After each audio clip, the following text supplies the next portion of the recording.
Good afternoon of you.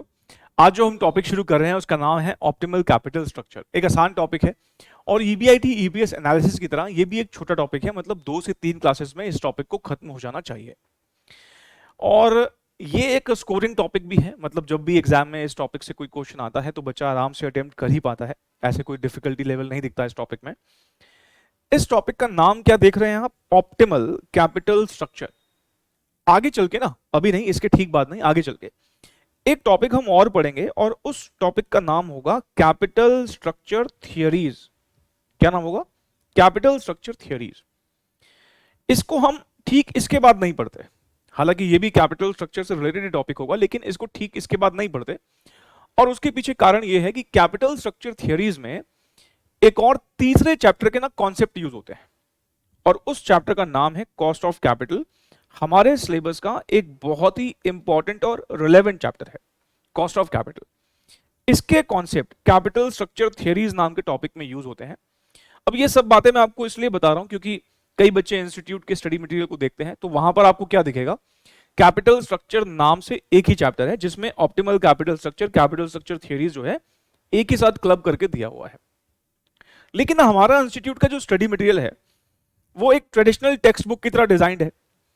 देखो, जब book बनाने की बात आती है तो एक अलग तरीके से चलता है सब कुछ, लेकिन जब पढ़ाने की बात आती है ना तो फिर वो बुक वाला जो ट्रेडिशनल टेक्स्ट बुक्स का जो सीक्वेंस है वो नहीं फॉलो कर पाते। और उसके पीछे कारण बहुत ऑब्वियस है कि कई बार शुरुआती चैप्टर्स में ऐसे कॉन्सेप्ट दिए हुए होते हैं जिनको समझाने के लिए पहले कुछ और समझाना पड़ता है, इसलिए पढ़ाते वक्त सीक्वेंस जो है वो बदलना पड़ता है। और वैसे भी आपको इंस्टीट्यूट के स्टडी मैट को वैसे भी रेफर करने की जरूरत नहीं है। मेरी पूरी कोशिश रहती है कि पढ़ाते वक्त चाहे कोई भी सब्जेक्ट हो, मैं इंस्टीट्यूट के स्टडी मैट को जो है पूरी इंपॉर्टेंस दूं। उसके अलावा पास्ट ईयर के एग्जामिनेशन क्वेश्चंस को इंपॉर्टेंस दूं। मैं तो इवन सीए या सीएमए एग्जाम्स के भी कुछ अच्छे क्वेश्चंस होते हैं तो वो भी जो है करवाने की क्लास में कोशिश करता हूं, क्योंकि वहां से भी बहुत से क्वेश्चंस हमारे एग्जाम में कॉपी पेस्ट हो जाते हैं। ठीक है, तो आपको अभी फिलहाल आगे कौन से टॉपिक पढ़ेंगे वो जब आएगा तब आप देखेंगे। अभी हम जो टॉपिक पढ़ रहे हैं वो कौन सा टॉपिक पढ़ रहे हैं? Optimal capital structure. हमारे इंस्टीट्यूट के स्टडी मैट में जो कैपिटल स्ट्रक्चर नाम से गिवन है, हम वो सारे कॉन्सेप्ट पढ़ेंगे, पर हो सकता है कि सीक्वेंस थोड़ा सा, हमारा जो है सीक्वेंस वो इंस्टीट्यूट के स्टडी मैट से थोड़ा सा हटके हो, क्योंकि समझाते वक्त जो सीक्वेंस है वो जनरली बदल ही जाया करता है। ठीक है, तो अब मैं इस टॉपिक के बारे में कुछ भी बोलूं उससे पहले मैं आपको इस ऑप्टिमल कैपिटल स्ट्रक्चर की प्रशंसा में कुछ लिखवाना चाहूंगा। पहले मैं वो लिखवा देता हूं और फिर वो लिखने के बाद हम इस टॉपिक के ऊपर जो है डिस्कशन करना शुरू करेंगे। तो पहले तो आप ये हेडिंग डालिएगा, ऑप्टिमल कैपिटल स्ट्रक्चर। और हेडिंग डालने के बाद अब आप इसके नीचे लिखना शुरू करें,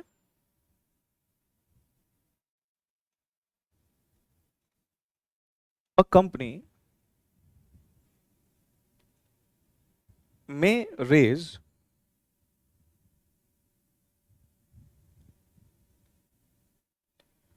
long term funds from any of the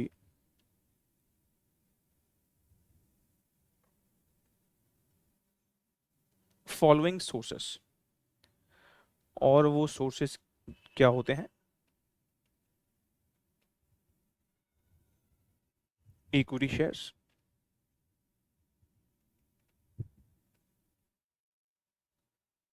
preference shares, और तीसरा लिखेगा डेट। उसके बाद पैराग्राफ चेंज करके लिखेगा the primary objective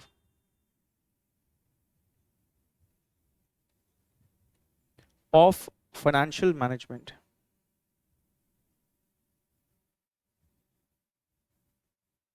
is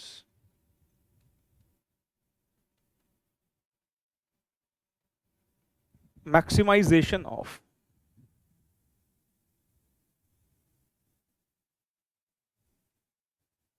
shareholders wealth। और शेयर होल्डर्स वेल्थ के ब्रैकेट में लिखेगा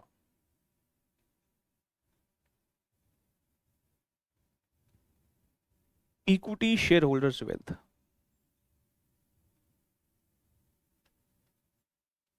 ठीक है, फुल स्टॉप।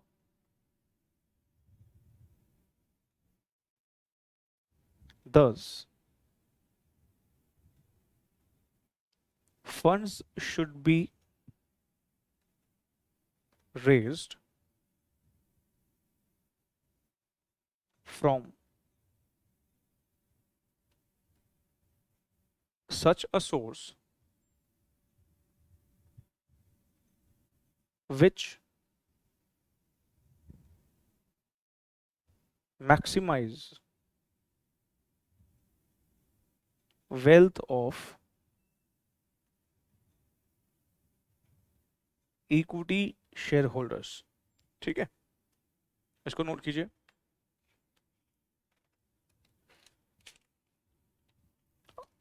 आपने ना अभी तक देखा कि हमने जितने भी टॉपिक पीछे पढ़े, चाहे वो लेवरेजेस है या फिर ईबीआईटी ईपीएस एनालिसिस है, वहां पर हमने एक स्टेटमेंट बनाई है ना। यहां पर भी हम एक स्टेटमेंट बनाने वाले हैं जो इस चैप्टर में काफी यूज होगी। आइए वो भी हम बनाते हैं, फिर जैसे मैंने कहा डिस्कस हम सब कुछ एक साथ करेंगे।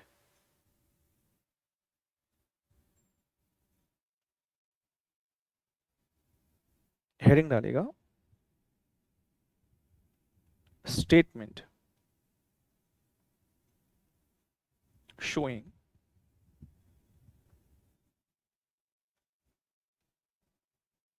determination of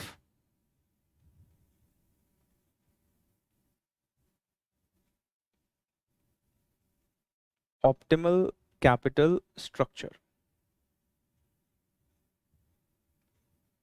Statement showing determination of optimal capital structure। फिर कुछ कॉलम बनाएंगे आप, particulars, plan A, plan B, plan C।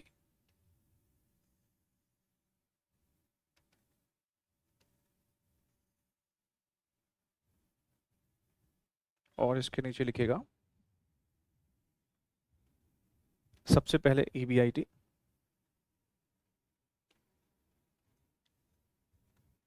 उसके बाद लिखेगा इंटरेस्ट। EBIT में से इंटरेस्ट माइनस करके क्या आता है, EBT। फिर हम माइनस करते हैं टैक्स। टैक्स माइनस करने के बाद आता है earning after tax.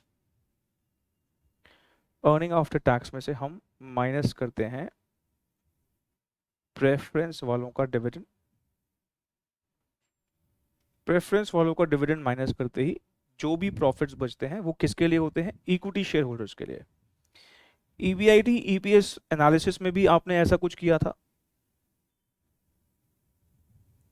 Earning available for equity share holders. Equity share holders को मैं शॉर्ट में ईएसएच लिख रहा हूं, और इस पूरी की शॉर्ट फॉर्म में लिख देता हूं earning available for equity share holder की ईए। ठीक है, फिर ईबीआईटी ईपीएस एनालिसिस में हम इसके बाद क्या कर रहे थे, इसके बाद हम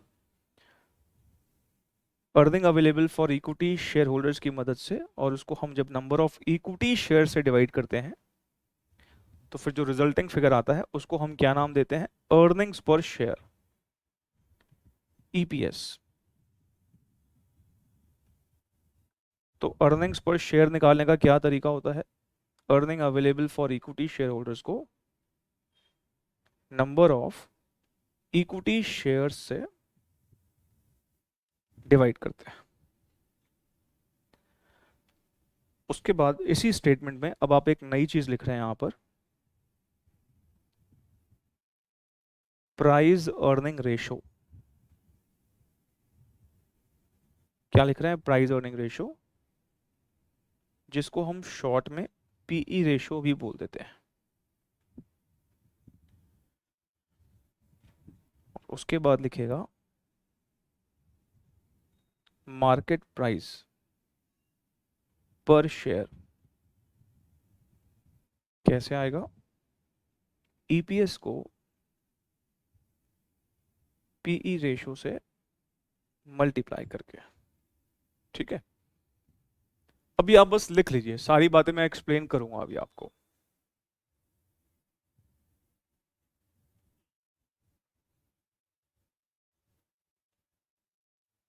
ये स्टेटमेंट को अगर आप थोड़ा सा सजाना चाहें तो ऐसे कर सकते हैं। मैं यहाँ बेसिकली जब हम बनाएंगे स्टेटमेंट ना, यहाँ पे हम अमाउंट्स लिखेंगे। तो अभी अमाउंट्स तो है नहीं, तो ऐसे ऐसे ये cross cross cross basically amounts को रिप्रेजेंट कर रहा है। थोड़ी सी स्टेटमेंट सुंदर लगेगी बस, और कुछ नहीं। आपको तो ये बात मैंने बोली है कि आपके जो रजिस्टर्स हैं वो आपके लिए एसेट हैं। तो एसेट को जितना अच्छे से मेंटेन करेंगे उतना ही हमें आगे चल के हेल्प करेगा। ये रजिस्टर्स आपके बीकॉम के एग्जाम्स में आपको हेल्प कर सकते हैं। आगे चल के मान लो आपका सीए वगैरह में एनरोल करने का मन हुआ, सीएमए में, या फिर कोई और भी फाइनेंस का कोर्स आपने एनरोल किया जहां पर ये चैप्टर्स हैं, आपको वहां पर भी मदद मिल सकती है। नहीं, तो ये रजिस्टर्स जो हैं वो आपके लिए एक बहुत बड़ा एसेट है। सर इसका कोई लॉजिक है कि आपने ऊपर तो तीन तीन क्रॉस मारे हैं या नीचे दो दो क्रॉस मार रहे हैं? जनरली शेयर्स की फिगर, अर्निंग पर शेयर की फिगर छोटी होती है, इसलिए दो क्रॉस मारे हैं। बाकी आपको तीन ही मारने तो तीन ही मार सकते हैं, कोई प्रॉब्लम नहीं, ठीक है ना। अब इसके ऊपर कोई लॉजिक नहीं है। चलो इसके भी हम दो ही कर लेते हैं फिर, ठीक है। ये हमारी स्टेटमेंट बन के हो गई तैयार। स्टेटमेंट को भी सब कुछ मैं एक्सप्लेन करूंगा, अभी सिर्फ आपको नोटिंग ही करनी है। अब हम ना ये जो स्टेटमेंट जहां पे हमने खत्म करी है, इसके नीचे ना अब हम कुछ नोट्स लिखने जा रहे हैं। ये यहां पर हमारी स्टेटमेंट खत्म हुई और अब हम क्या करेंगे, इसके नीचे कुछ नोट्स लिखेंगे। Note number 1। अच्छा एक बात और सुने, देखिए ये ना मार्केट प्राइस पर शेयर, ये टर्म हमें अभी कई बार लिखनी पड़ेगी, तो ऐसा करते हैं इसकी भी ना एक शॉर्ट फॉर्म लिख लेते हैं, एमपीएस। जैसे earning available for equity share holder की हमने क्या लिखी, ईई, ऐसे ही प्राइस अर्निंग रेशियो की तो हालांकि स्टैंडर्ड शॉर्ट फॉर्म ही है, PE ratio. Market price per share को भी हम एमपीएस लिख लेते हैं शॉर्ट में, ठीक है। बार बार जब लिखना पड़ेगा तो ऐसे पूरा पूरा ना लिखना पड़े, हमने एमपीएस वर्ड लिख लिया मार्केट प्राइस पर शेयर के लिए। अब आप लिखें note number 1,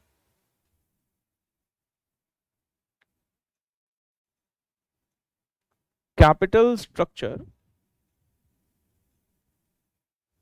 giving maximum MPS should be selected. Note number 2, if MPS cannot be calculated due to lack of sufficient information,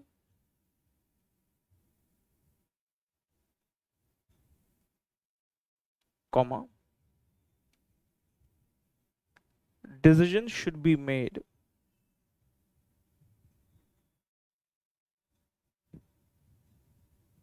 on the basis of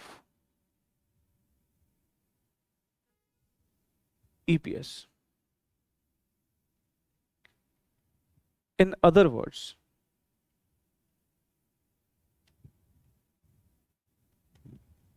capital structure giving maximum EPS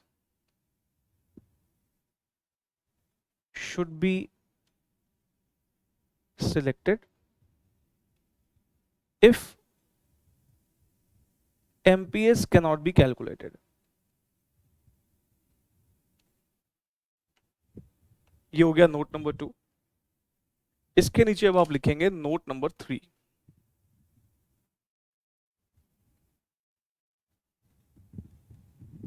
price earning ratio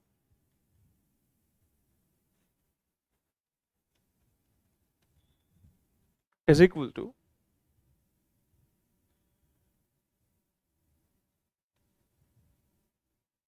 market price per share divided by earnings per share, market price per share को short में MPS और EPS को short में, earning per share को short में EPS. फिर आप लिखिएगा इसके नीचे market price per share MPS is equals to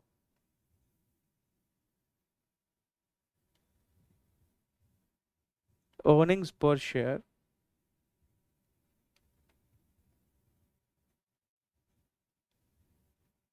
EPS multiplied by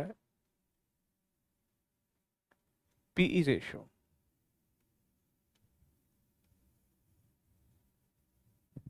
ठीक है, अब ये सब मुझे आपको एक्सप्लेन करना है, आप अभी बस लिखें। एक्सप्लेनेशन का काम जो है ऑफ कोर्स मेरा है, तो मैं अभी जैसे ही आप लिख लेंगे तो मैं अब ये सारी बातें डिटेल में आपके साथ डिस्कस करने वाला हूं।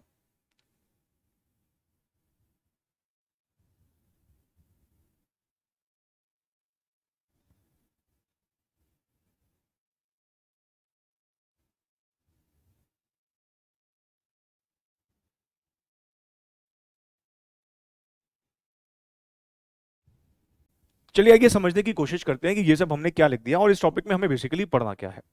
देखिए, जब कोई भी कंपनी अपने बिजनेस को बढ़ाने का सोचती है या फिर कोई नया बिजनेस भी करने का सोचते हैं तो हमें पहले फंड्स की जरूरत पड़ती है, मतलब पैसों की जरूरत पड़ती है। अच्छा, बिजनेस को बढ़ाने से मेरा क्या मतलब है? मान लो हमारी 2-3 फैक्ट्रीज ऑलरेडी हैं, लेकिन वहां से जो प्रोडक्शन होती है वो इतनी नहीं हो पा रही है कि हम अपनी डिमांड मीट कर पाए। हमारा प्रोडक्ट बड़ा फेमस होता चला है, बहुत डिमांड आने लगी है हमारे प्रोडक्ट की, लेकिन हमारी प्रोडक्शन लिमिटेड हो पा रही है। तो हमें लगता है कि अगर ये कस्टमर्स को सबको हमें देखना है, सबकी डिमांड अगर पूरी करनी है तो हमें प्रोडक्शन और बढ़ानी चाहिए। तो हमने कहा ठीक है, एक और फैक्ट्री लगाते हैं। भाई फैक्ट्री लगाने के लिए आपको जगह ढूंढनी है, मशीनें खरीदनी है, ये सब के लिए चाहिए पैसे, मतलब फंड्स की रिक्वायरमेंट है। हम अगर मान लो एयरलाइंस के बिजनेस में, हमें लगता है कि टूरिज्म बहुत बढ़ने वाला है, अगर हम अपने नए नए रूट्स पर फ्लाइट लॉन्च करेंगे तो वो फ्यूचर में बहुत अच्छा चलेंगे। तो उसके लिए हमें नए एयरक्राफ्ट चाहिए, तो हमने कहा ठीक है, नए एयरक्राफ्ट लेके आने हैं। अब एयरक्राफ्ट बड़े महंगे आते हैं, मतलब हमें उसके लिए भी पैसा चाहिए। हम होटल्स के बिजनेस में हैं, सेम लॉजिक, टूरिज्म बहुत बढ़ रहा है, हमें लगता है कि नई नई जगहों पर होटल खोलने चाहिए। ऐसे ही एक्सपैंड करेंगे, अपने बिजनेस को बढ़ाएंगे या फिर नया बिजनेस करेंगे, हमें पैसों की जरूरत पड़ेगी। ठीक है ना? अब ये पैसा जो है ये कहां से आए? पैसा रेज करने के कई तरीके होते हैं। हम जब एक कंपनी की बात करते हैं तो पैसा हम इक्विटी शेयर्स के थ्रू भी रेज कर सकते हैं, प्रेफरेंस शेयर्स के थ्रू भी रेज कर सकते हैं और उधारी भी ले सकते हैं। और अगर हम अपने इस चैप्टर का नाम देखें तो चैप्टर का नाम आपको क्या दिखेगा? Optimal capital structure. अगर हम इस ऑप्टिमल वर्ड का डिक्शनरी मीनिंग देखें, एक बड़े आसान से शब्दों में, लेमैन लैंग्वेज में अगर मैं इसका मतलब आपको बताऊं तो इसका मतलब होता है बेस्ट। आप ऑप्टिमल बोलो, ऑप्टिमम बोलो, इसका मतलब होता है बेस्ट। मतलब हम यहां पर एक बेस्ट कैपिटल स्ट्रक्चर ढूंढने के लिए निकले हैं। अब ये कैपिटल स्ट्रक्चर टर्म का रेफरेंस ईबीआईटी ईपीएस एनालिसिस वाले टॉपिक में भी आया था। कैपिटल स्ट्रक्चर का क्या मतलब है कि हमारी जो कैपिटल है उसका स्ट्रक्चर कैसा हो, उसमें कितना इक्विटी हो, कितना डेट हो, कितना प्रेफरेंस हो। तो हमें यहां पर यही डिसाइड करना है कि हमारे लिए बेस्ट कैपिटल स्ट्रक्चर कौन सा है। देखो, हर एक ऑर्गेनाइजेशन का कैपिटल स्ट्रक्चर सेम लाइंस पे नहीं हो सकता। मान लो 2 कंपनियां हैं और मैं कहूं कि दोनों का सेम डेट इक्विटी का कंपोनेंट हो, ऐसा पॉसिबल नहीं है।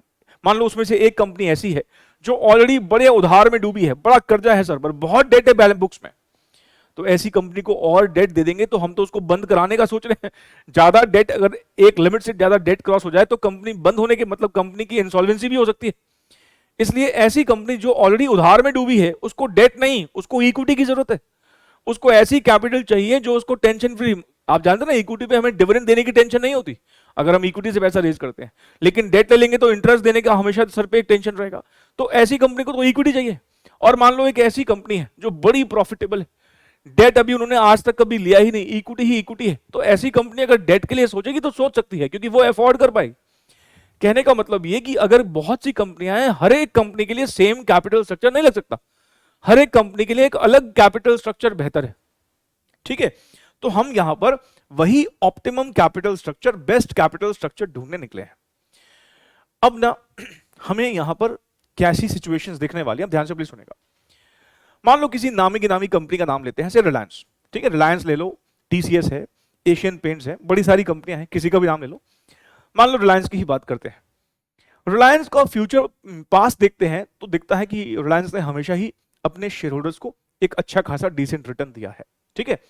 अब मान लो इनको बिजनेस को बढ़ाने के लिए फर्दर 10,000 करोड़ रुपए की जरूरत है। अब अगर रिलायंस कंपनी 10,000 करोड़ रुपए रेज करने का सोचेगी, आप मान के चलें चुटकियों में पैसा अरेंज हो जाएगा, क्योंकि इस कंपनी की जो रेपुटेशन है, अभी जो मार्केट में इसकी गुडविल है, वो बहुत जबरदस्त है। क्यों? क्योंकि हमेशा से ही अपने शेयर होल्डर के लिए उन्होंने अच्छा ही रिटर्न कमा के दिया है। अब अगर ये रिलायंस अगर मान लो इक्विटी के थ्रू पैसा रेज करना चाहती है, मतलब मान लो ये कंपनी कहती है कि हम अपना नया एफपीओ लेके आएंगे, फर्दर पब्लिक ऑफर लेके आएंगे, आप मान के चलिए ओवर सब्सक्राइब होगा।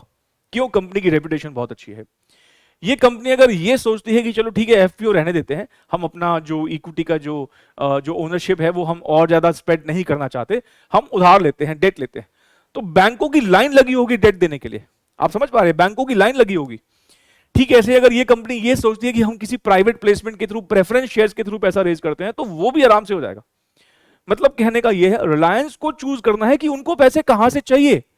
देने वाले की कमी नहीं है, सारे खड़े हैं देने के लिए पैसे, इनको डिसाइड करना है कि कहां से पैसा चूज करें, कहां से पैसा हम रेज करें।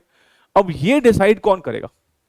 ये डिसाइड जनरली किसी भी कंपनी में अगर हम देखते हैं, किसी बड़ी कंपनी की बात करें, तो वहां पर एक पोजीशन होती है सीएफओ की। जैसे एक पोजीशन होती है सीईओ की, आपने कई बार सुना होगा चीफ एग्जीक्यूटिव ऑफिसर, वैसे ही एक पोजीशन सीएफओ की होती है, जिसका full form chief financial officer होता है। इस सीएफओ का ही दूसरा नाम भी होता है फाइनेंस मैनेजर। और ये वो इंसान है जिसकी जिम्मेदारी है कि पैसा उस सोर्स से रेज किया जाए जिससे मालिकों की वेल्थ बढ़े, मालिकों की वेल्थ मैक्सिमाइज हो। जब वो बोलते हैं मालिकों की वेल्थ मैक्सिमाइज हो, तो कौन से वाले मालिक की बात हो रही होती है?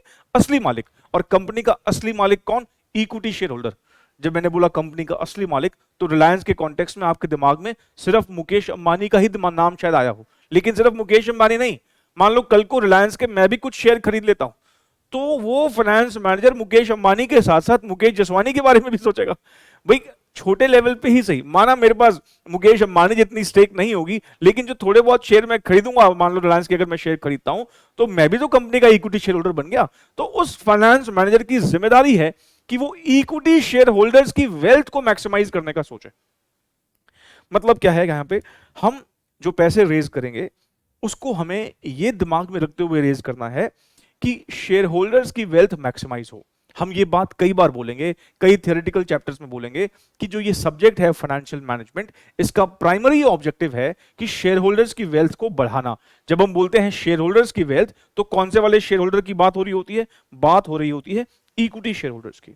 इसी रीजन से हम जब इस चैप्टर की बात करेंगे, क्योंकि यहां पे पैसा रेज करने की बात होगी, तो हम वहां से पैसा रेज करेंगे। Funds should be raise from such a source which maximise wealth of equity share holders. तो मेरे ख्याल से अब आपको कुछ बातें क्लियर हो रही होंगी। हम यहां पर एक बेस्ट कैपिटल स्ट्रक्चर डिसाइड करने का सोच रहे हैं। बेस्ट कैपिटल स्ट्रक्चर मतलब हम ये जानना चाहते हैं कि हमारे कैपिटल में कितना इक्विटी से, कितना डेट से, कितना प्रेफरेंस से पैसा रेज करेंगे, और ये पैसा जो हम रेज करेंगे, इस बात को दिमाग में रखते हुए रेज करेंगे जो कंपनी के असल मालिक हैं उनकी वेल्थ में इंक्रीज आए। और असल मालिक कौन होते हैं? Equity share holders. अब सवाल ये उठता है कि जो ये मालिक लोग हैं, इक्विटी शेयर होल्डर्स, उनकी वेल्थ जो है कैसे बढ़ती है, मैक्सिमाइज कैसे होती है? अब आप मुझे सोच के बताइए। मान लो मेरे पास, जैसे मैंने अभी अपना एग्जांपल लिया, मान लो मैंने रिलायंस के 100 शेयर लिए, ठीक है ना, और मैंने वो शेयर खरीदे मान लो 2500 के प्राइस पर। मेरी वेल्थ कैसे बढ़ेगी? मेरी वेल्थ तभी बढ़ेगी जो ये 2500 का प्राइस है ये और बढ़ जाए, 2600 हो जाए, 2700 हो जाए, 3000 हो जाए, मैं कहूं डबल हो जाए, नहीं, तभी मेरी वेल्थ बढ़ेगी। जैसे जैसे मेरा शेयर प्राइस बढ़ता है, जिस कंपनी में मैंने इन्वेस्टमेंट किया उसका शेयर प्राइस बढ़ता है, वैसे वैसे वेल्थ बढ़ती है। हम कई बार सुनते हैं कि ये जो इंसान है अब वर्ल्ड के टॉप 10 लिस्ट में आ गया है, ये वर्ल्ड का रिचेस्ट पर्सन हो गया है, ये इंडिया का रिचेस्ट पर्सन हो गया। कई बार हमने सुना है कि मुकेश अंबानी रिचेस्ट पर्सन है, या गौतम अदानी रिचेस्ट पर्सन है, या कोई और रिचेस्ट पर्सन है। ये रिचेस्ट पर्सन कैसे बन जाते हैं? और हर रोज ये जो लिस्ट है बदलती चली जाती है। लिस्ट क्यों बदलती है? क्योंकि जिन कंपनियों में इन्होंने इन्वेस्टमेंट कर रखा है, या जिन कंपनियों के इनके पास शेयर हैं, उन कंपनियों का दाम ऊपर नीचे होता रहता है। कभी हम सुनते हैं कि जेफ बेजोस नंबर 1 पे है वर्ल्ड का, या फिर कभी सुनते हैं एलॉन मस्क है, पहले कभी सुनते थे बिल गेट्स या फिर वॉरेन बफेट थे। अब धीरे धीरे देखते हैं ये तो जो सूची है, ये लिस्ट है, ये बदलती चली जाती है। क्यों बदलती है? क्योंकि जिन कंपनियों के शेयर इनके पास हैं, उनका शेयर का दाम जो है वो ऊपर नीचे होता रहता है।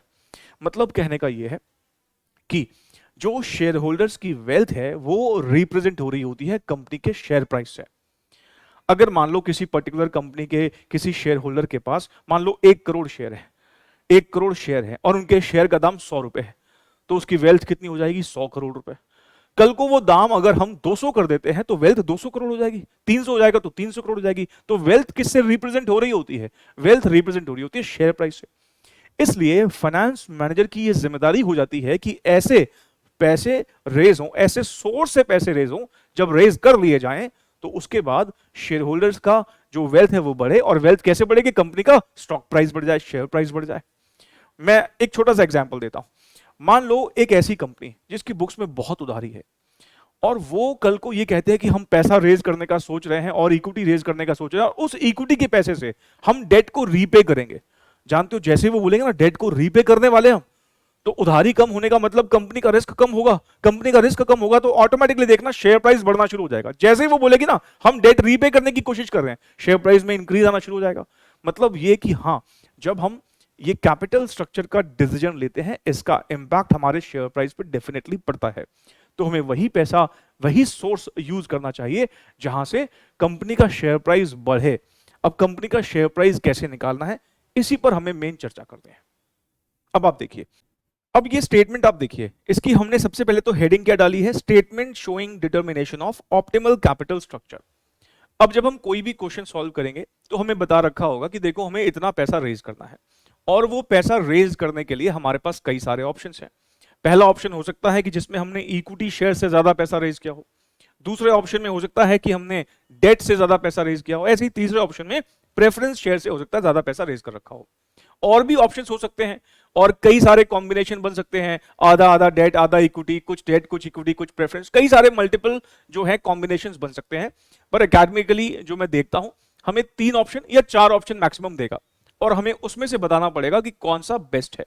और बेस्ट कौन सा होगा? जहां पर शेयर होल्डर की वेल्थ मैक्सिमाइज होगी। और शेयर होल्डर की वेल्थ किसके थ्रू रिप्रेजेंट होती है? उस पर्टिकुलर कंपनी के शेयर के मार्केट प्राइस से। मतलब ये स्टेटमेंट अगर आप देखोगे तो एट लास्ट, बिल्कुल लास्ट में देखो हमने क्या निकाल रखा है? मार्केट प्राइस निकाल रखा है। कैसे निकालना मैं भी एक्सप्लेन करूंगा, लेकिन बिल्कुल आखिरी में हमने क्या निकाला है? Market price. और जिस ऑप्शन में मार्केट प्राइस सबसे ज्यादा आ रहा होगा हम कहेंगे भाई वही वो रास्ता है या वही वो सोर्स है जहां से हम पैसा रेज करेंगे। मान लीजिए हमने जब ये सारे मार्केट प्राइसेस कैलकुलेट किए तो देखा जो प्लान ए था उसमें हमारा मार्केट प्राइस 80 रुपए का आ रहा है।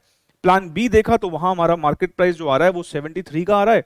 और जो प्लान सी है उसमें हमारा मार्केट प्राइस 78 का आ रहा है।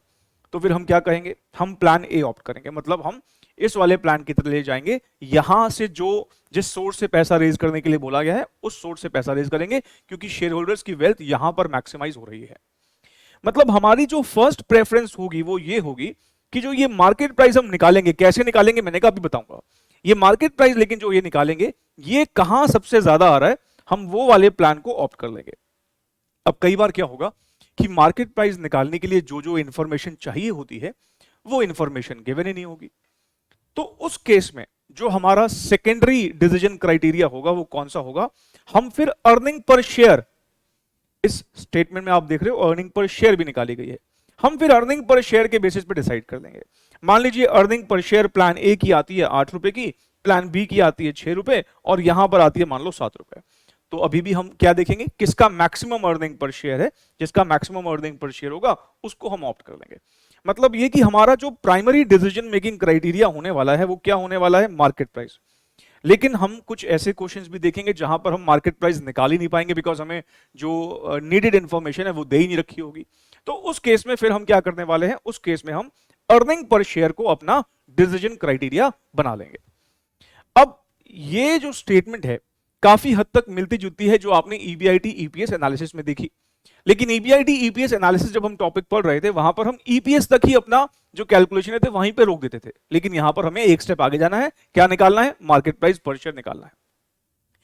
अब एक बात आपको और भी पता है कि जब हम कहते हैं कि शेयर होल्डर की वेल्थ मैक्सिमाइज करनी है तो कौन से शेयर होल्डर की बात हो रही है? इक्विटी शेयर होल्डर की।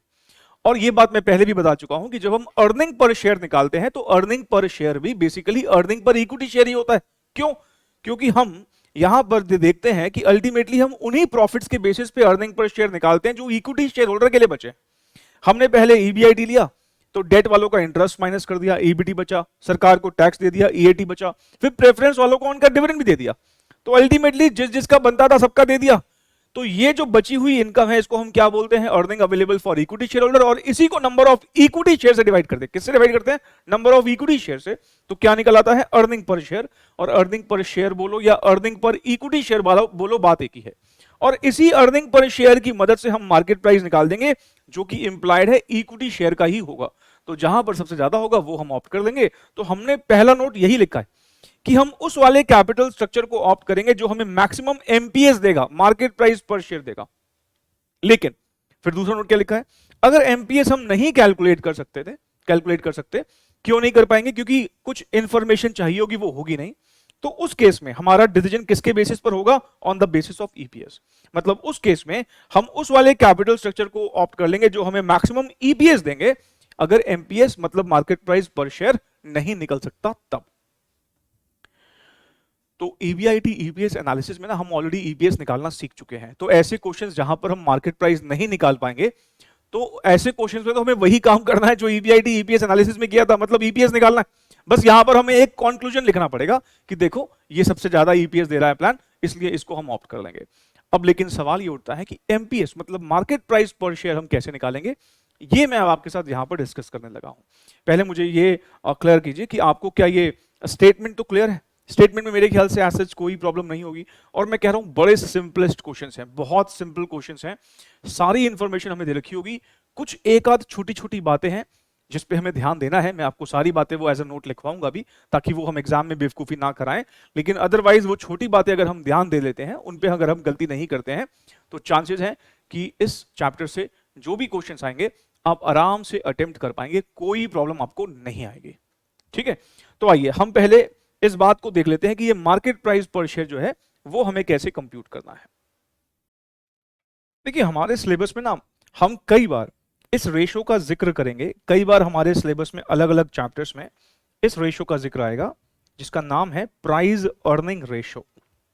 ठीक है, अब यहां पर प्राइस अर्निंग रेशो जो है उसकी मदद हम लेंगे मार्केट प्राइस कंप्यूट करने के लिए। पहले तो हम ये समझे कि ये प्राइस अर्निंग रेशो जो है उससे क्या समझते हैं। देखिए पीई रेशो स्टॉक मार्केट में यूज होने वाली एक बड़ी ही फेवरेट रेशो है। इसका फॉर्मूला याद रखने के लिए आपको बहुत ज्यादा लॉजिक नहीं लगाना, बड़े आराम से आप देख पाएंगे। यहां पर है पहला टर्म प्राइस। प्राइस का मतलब हमारा होता है मार्केट प्राइस से। प्राइस का मतलब किससे होता है? मार्केट प्राइस से। और दूसरी टर्म कौन सी है यहां पर? अर्निंग्स। अर्निंग का मतलब अर्निंग ही है। क्योंकि इस रेशो में एक पैरिटी बिठानी है, एक इक्वालिटी बिठानी है, तो इसलिए हम नीचे अर्निंग भी पर शेयर लेते हैं और मार्केट प्राइस भी पर शेयर ही लेते हैं। मतलब कहने का यह है कि जो ये प्राइस अर्निंग रेशो है, इस नाम में ही इसका फॉर्मूला छुपा है। तो आपको कुछ ज्यादा लॉजिक नहीं लगाने हैं, ज्यादा कोई रटने की जरूरत नहीं पड़ेगी। प्राइस का मतलब किससे है? मार्केट प्राइस से। अर्निंग का मतलब किससे है? अर्निंग से ही है। बस ये ध्यान रखना है, ऊपर मार्केट प्राइस भी एक शेयर का लेना है और नीचे अर्निंग भी एक ही शेयर की लेनी है। अब ये रेशो बेसिकली बताती क्या है?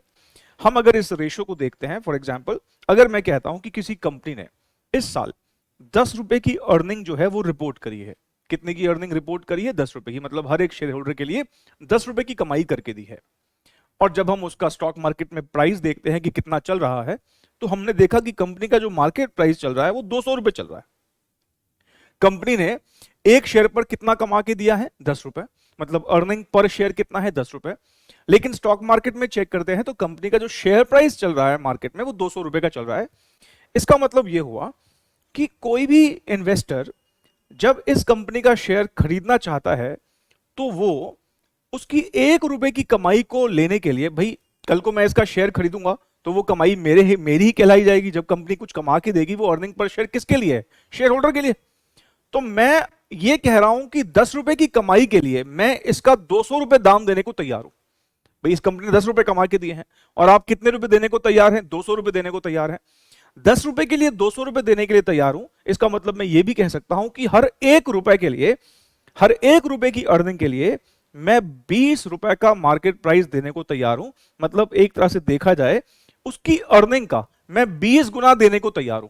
जितना वो कमाई करके दे रही है उसकी अर्निंग का मैं 20 गुना जो है मार्केट प्राइस देने को तैयार हूं। तो पीई मल्टीपल बोल देते हैं, पीई रेशो बोल देते हैं, ये बेसिकली ये रेशो बताती है कि किसी भी कंपनी की जो अर्निंग्स है उसका कितना मल्टीपल टाइम्स उस कंपनी का शेयर प्राइस चल रहा है। मतलब ये हुआ कि अगर सपोज मैं आपसे ये कहूं कि किसी कंपनी का मान लो अर्निंग पर शेयर 5 रुपए है और मैं साथ में ये भी कहूं कि इसका पी मल्टीपल 50 टाइम्स है, तो इसका क्या मतलब हुआ कि उसका मार्केट प्राइस 50 गुना चल रहा होगा। मतलब ये कि मैं अगर उस कंपनी का शेयर प्राइस देखूंगा तो 5 रुपए का 50 गुना कितना होता है, 250 रुपए का मार्केट प्राइस चल रहा होगा। या फिर ये कहें कि 250 रुपए का मार्केट प्राइस है, अर्निंग पर शेयर 5 रुपए का है, तो 250 अपॉन 5 अगर करेंगे तो कितना आएगा, 50 आएगा। तो 50 टाइम्स क्या हो जाएगा उसका, 50 टाइम्स हो जाएगा उसका प्राइस अर्निंग रेशियो। तो प्राइस अर्निंग रेशियो बेसिकली ये बताती है कि हम किसी भी कंपनी का कितना मल्टीपल टाइम्स, किसी कंपनी के अर्निंग्स का कितना मल्टीपल टाइम्स प्राइस देने को तैयार है उसका एक शेयर खरीदने के लिए, क्योंकि उसके एक शेयर की अर्निंग चल रही है हमारे इस एग्जांपल में 10 रुपए की और हम 200 रुपए देने को तैयार हैं उसका एक शेयर खरीदने के लिए, मतलब 20 गुना दाम देने को तैयार है। तो आप ये समझ सकते हैं कि पी मल्टीपल कभी कभी हमें ये भी बताता है कि कोई कंपनी जो है कितने महंगे भावों पे मिल रही है। मतलब अगर एक किसी कंपनी का पी मल्टीपल बहुत ज्यादा है, इसका मतलब वो कंपनी जो है वो काफी महंगे वैल्यूएशंस पर मार्केट में मिल रही है। और ध्यान रखें, कोई भी बढ़िया कंपनी अगर होगी, चाहे वो एशियन पेंट्स हो, मारुति हो, या फिर कोई भी अच्छी कंपनी है, उसका पी मल्टीपल कभी भी देखोगे तो ज्यादा ही मिलेगा इंडस्ट्री एवरेज से। क्यों? क्योंकि वो कंपनी अपने जो इंडस्ट्री की लीडर्स हैं, तो जो इंडस्ट्री का लीडर होगा डेफिनेट सी बात है उसके लिए महंगा दाम तो लगाया ही जाएगा ना। मान लीजिए एक आपके कॉलेज में या सीएस क्वालिफाई करने के बाद सारे बच्चे सीएस क्वालिफाई कर गए, लेकिन अगर मान लो कैंपस प्लेसमेंट होता है तो सबसे पहले वो कैंपस प्लेसमेंट वाले किन को उठाना चाहेंगे? जो टॉपर हैं। टॉपर मतलब जो रैंक होल्डर्स हैं, जिनकी रैंक टॉप 10 में है या रैंक ही है, उनको पहले उठाना चाहेंगे। तो इसका मतलब ये हुआ ना कि क्वालिटी के लिए आपको प्रीमियम तो देना पड़ेगा ही पड़ेगा, मतलब ज्यादा पैकेजेस पे उन्हीं को उठाया जाएगा। तो यहां पर भी सेम बात है, अगर आप इंडस्ट्री की सबसे बढ़िया कंपनी को पिक करना चाहते हो, सबसे बढ़िया कंपनी का शेयर खरीदना चाहते हो, तो महंगा तो मिलेगा ही मिलेगा। तो पी मल्टीपल जो है वो जितनी बढ़िया कंपनीज होंगी या फिर ऐसी कंपनियां जिनका फ्यूचर में एक बहुत ब्राइट स्कोप दिखता है, उनका पी मल्टीपल जो है वो ज्यादा मिलेगा। हालांकि पी रेशो का जिक्र इस चैप्टर का दायरा नहीं है, पी रेशो का जिक्र और कई चैप्टर्स में होने वाला है, तो वहां पर हम उसको डिटेल में डेप्थ में देखेंगे।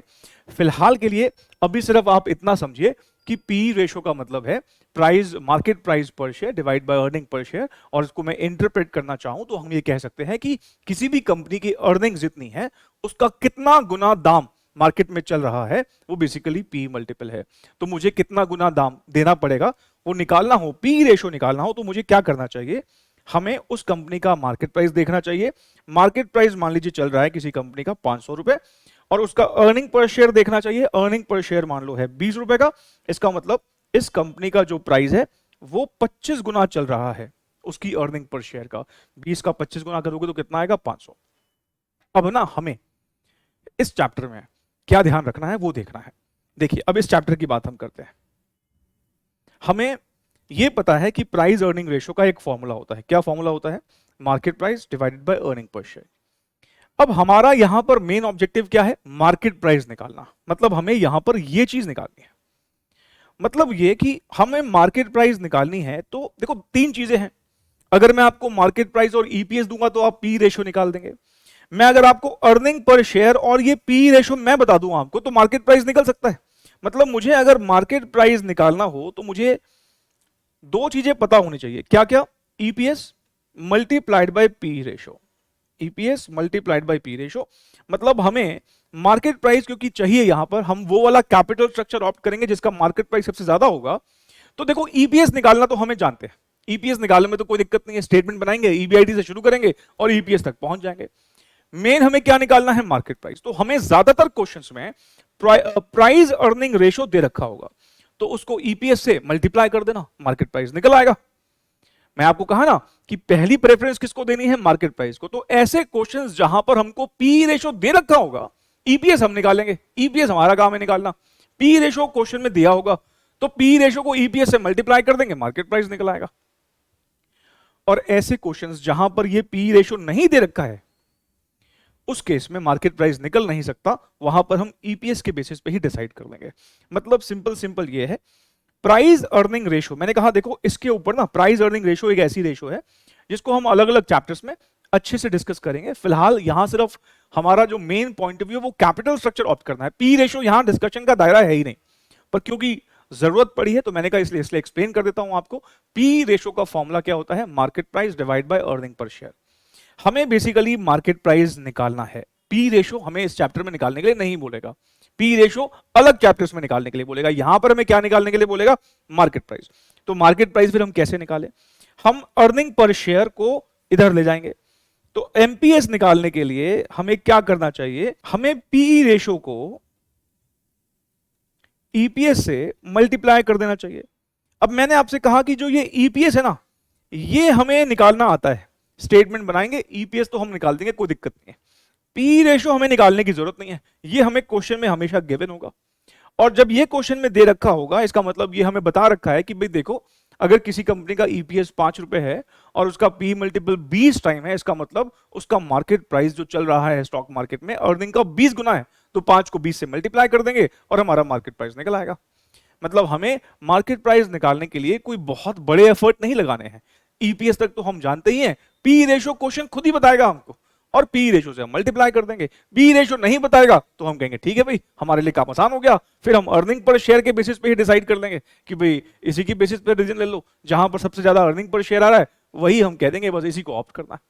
ठीक है, तो बाकी जो बची हुई बातें हैं वो मैं ऐसा करता हूं, अब आपके साथ कुछ क्वेश्चन सॉल्व करेंगे हम, और वो क्वेश्चंस की मदद से हम और बातें जो है वो डिराइव करने की, कंक्लूड करने की जो है कोशिश करेंगे। आइए स्टार्ट करते हैं आज का पहला सवाल। Question number 1। अब मैं जो आपको क्वेश्चन सॉल्व करवा रहा हूं ना, इसी तरह के क्वेश्चन हमारे एग्जाम में आने की प्रोबेबिलिटी है। आइए जरा देखते हैं क्या लिखा है। One up limited has equity share capital of ₹5 lakhs divided into shares of ₹100 each. पहले तो इस बात का ध्यान दें कि हमारी ऑलरेडी इक्विटी शेयर कैपिटल है 5 लाख रुपए की है, रुपीज लिखा हुआ है, और एक शेयर 100 रुपए का है। तो मैं आपसे ये पूछूं कि बताइए हमारे अभी number of equity shares existing कितने हैं? तो आप क्या कहेंगे? 5 लाख डिवाइड बाय 100, 5000 शेयर्स हैं। कहता है it wishes to raise further ₹3 lakhs। कह रहा हम और 3 लाख रुपए रेज करना चाहते हैं for expansion cum modernisation scheme. मतलब हम एक्सपेंशन करना चाहते हैं या फिर अपने जो हमारा जो बिजनेस ऑपरेशन है उसको मॉडर्नाइज करना चाहते हैं। हो सकता है अभी हम मैनुअल बेसिस पे काम कर रहे हो और उसे हम ऑटोमेटिक मोड में लेके जाना चाह रहे हो, हाई फाई मशीन्स लेके आना चाह रहे हो, तो 3 लाख रुपए रेज करने, मेन बात यह है। Company plans the following financing alternatives, और हमें अब यहां पर ये 3 लाख रुपए रेज करने के 4 ऑप्शन दे रखे हैं। मैं आगे कुछ भी बोलूं पहले इस बात को समझे। 5 लाख रुपए की इक्विटी शेयर कैपिटल हमारे पास ऑलरेडी है। अब हम फर्दर 3 लाख रुपए रेज करना चाहते हैं, और ये 3 लाख रुपए रेज करने के लिए हमारे पास 4 रास्ते हैं। पहला रास्ता कि हम ये 3 लाख रुपए सारे के सारे इक्विटी शेयर से रेज करें, मतलब ये ऑल इक्विटी प्लान हो गया। दूसरा रास्ता 1 लाख रुपए इक्विटी शेयर से 2 लाख रुपए डिबेंचर्स या फिर टर्म लोन, डिबेंचर हो या टर्म लोन हो, मतलब उधार की बात हो रही है, डेट की बात हो रही है, और कितना रेट ऑफ इंटरेस्ट? 10%। तीसरा ऑप्शन पूरा का पूरा हम टर्म लोन से उठा ले पैसा 10% रेट ऑफ इंटरेस्ट से, और चौथा ऑप्शन 1 लाख रुपए इक्विटी शेयर्स और 2 लाख रुपए प्रेफरेंस शेयर से, और उसका रेट ऑफ डिविडेंड कितना होगा? 8%। मतलब 4 हमें ऑप्शन दे रखे। You are required to suggest the best alternative giving your comment assuming that the estimated EBIT after expansion is 1.5 lakh रुपए। मतलब हमें ईबीआईटी भी दे रखी है, कितने रुपए की दे रखी है? 1.5 लाख रुपए की दे रखी है, और हमारा टैक्स रेट 35% का है। अब इस क्वेश्चन को पढ़ने के बाद मुझे बताइए, क्या आप अर्निंग पर शेयर निकाल सकते हैं 4 ऑप्शंस में? हाँ सर, कोई दिक्कत नहीं है। हम यहाँ पे 4 प्लान लिखेंगे, मतलब 4 हमारे कॉलम बन जाएंगे, एक कॉलम पर्टिकुलर का। अर्निंग पर शेयर हम आराम से निकाल सकते हैं क्योंकि हमें ईबीआईटी दे रखा है। ईबीआईटी हमारा कितने रुपए का है? 1.5 लाख रुपए का है। आइए जरा इसको सॉल्व करने की कोशिश करते हैं।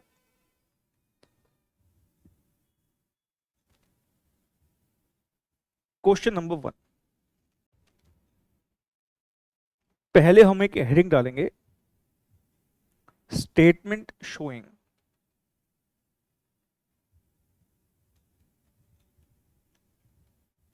डिटर्मिनेशन ऑफ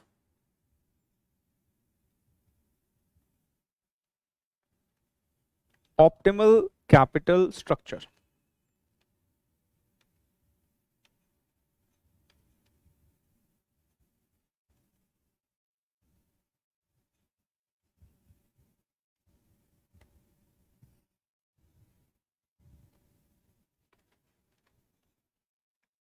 पहला कॉलम पर्टिकुलर्स का,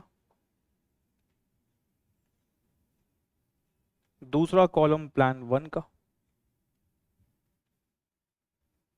प्लान 2, प्लान 3, प्लान 4।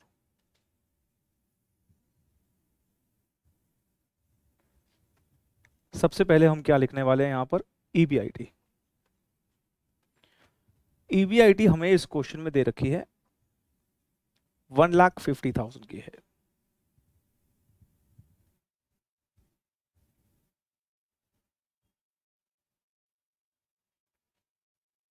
उसके बाद हम माइनस करेंगे इंटरेस्ट। ठीक है, अब आप जरा देखें, हमने ईबीआईटी लिख दिया, अब हमारे पास चार ऑप्शन है। पहले ऑप्शन में क्या इंटरेस्ट होगा? नहीं सर। क्यों इंटरेस्ट नहीं होगा? क्योंकि पहले ऑप्शन में सारा का सारा पैसा हमने इक्विटी शेयर से रेज किया है। क्या दूसरे ऑप्शन में इंटरेस्ट होगा? हाँ सर, दूसरे ऑप्शन में इंटरेस्ट होगा। कितना इंटरेस्ट होगा? सर 2 लाख रुपए आ रहे हैं डिबेंचर या टर्म लोन से, जिसका रेट ऑफ इंटरेस्ट 10% का है। मतलब ये हुआ कि पहले वाले ऑप्शन में तो कोई इंटरेस्ट हो ही नहीं सकता, क्योंकि सारा का सारा पैसा इक्विटी शेयर्स के थ्रू आया है। इस वाले ऑप्शन में इक्विटी शेयर्स बढ़ेंगे, लेकिन हमारा जहां तक इंटरेस्ट का सवाल है, इंटरेस्ट पे कोई जहां पर जो है अमाउंट नहीं आएगा। अच्छा, यहां पर हम 2 लाख रुपए, प्लान 2 में 2 लाख रुपए डेट से रेज करने हैं, और उसका 10% मतलब यहां पर 20,000 रुपए का हमारा इंटरेस्ट जाने वाला है। तीसरे वाले प्लान में तो हम सारा का सारा पैसा ही टर्म लोन से रेज कर रहे हैं, मतलब पूरे के पूरे 3 लाख रुपए पर 10% का हमारा इंटरेस्ट चले जाएगा, और जो कि होता है कितना, 30,000 रुपए। और प्लान नंबर 4 में हम देखते हैं कि इक्विटी शेयर्स और प्रेफरेंस शेयर्स के थ्रू पैसा रेज करना है। इसका मतलब प्लान नंबर 4 में भी कोई इंटरेस्ट नहीं होगा। अब हम यहां पर ईबीटी निकाल पाएंगे। ये आ गया हमारा ईबीटी। मैंने कहा ना, कुछ मुश्किल है ही नहीं। हमारा ईबीटी 1.5 लाख रुपए हुआ यहां पर हुआ 1,30,000 रुपए का, इधर 1,20,000 रुपए, इधर 1.5 लाख रुपए। इसमें से हम अब माइनस करेंगे टैक्स। टैक्स का रेट हमको 35% का दे रखा है। टैक्स का रेट कितना है? 35%। अब जरा मुझे निकाल के बताइए कि टैक्स का अमाउंट कितना होने वाला है। सर ये पहले वाले केस में तो टैक्स का अमाउंट आ जाएगा 52,500। दूसरे वाले ऑप्शन में 1,30,000 का 35% निकालते हैं तो 45,500 आ रहा है, और ऐसे ही 1,20,000 का 35% निकालेंगे तो यहां पर आएगा 42,000, और यहां पर तो सेम पहले वाला ही हो जाएगा 52,500, और टैक्स माइनस करते ही हमारा आ जाएगा earning after tax. Earning after tax कितना हो जाएगा? 1,50,000 माइनस 52,500, ये हो जाएगा 97,500। ठीक ऐसे ही 1,30,000 माइनस 45,500, ये होता है 84,500। और जो तीसरा प्लान है वहां पर 1,20,000 में से जब मैं 42,000 42,000 माइनस करता हूं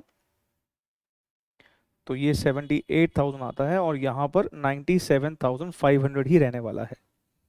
उसके बाद अब हम माइनस करेंगे प्रेफरेंस वालों का डिविडेंड। अब आप देखें जरा, अगर तो प्रेफरेंस शेयर्स तो हमने पहले 3 प्लान में यूज ही नहीं किए।